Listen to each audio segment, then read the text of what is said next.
ಏನ ಫುಲ್ ಕುಡಿ, ಹೊಲ ಹೋಗ್ಲಿ ಮನಿ ಹೋಗ್ಲಿ ಒಟ್ಟ ಕುಡಿದ್ ಜಿಗದ್ಯಾಡೋದು. ಏ ಮಗನ ಯಾಕೋ ಏನ 30 ರೂಪಾಯಿ ಕೊಟ್ಟ ತರೋದ್ 60 ತಂದಿದಿ. ಅದ್ರಾಗ 3 ಮಂದಿ ಕುಡಿಯಾತೇವ. ಆ ಮಗ್ಗ ಅರ್ಧ ಕಿವಿ ಹಾಕೋದಂತಾವ್.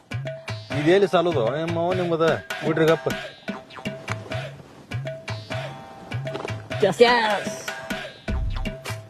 ಏನ ಸೆರೆ ಬೇಕಾಗೈತಿ ನಿಮಗ? ಅಣ್ಣ ಸರಿ ಅಲ್ಲ, ಚೆಸ್ ಮಾಡಿ ಕುಡಿಯೋದ.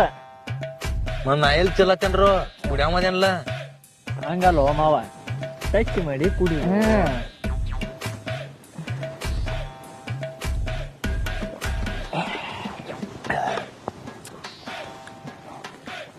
₹30 ಎಲ್ಲಿ ಅರ್ಧಕ್ಕೆ ನಿಶೆ ಆಯ್ತಿ. ಹೇಳಂತ ತಿಳ್ಕೊರ, ನಾನು ಜಲಮದಾಗ ಇಟ್ಟಿಟ್ಟ ಸೆರೆ ಕುಡ್ದ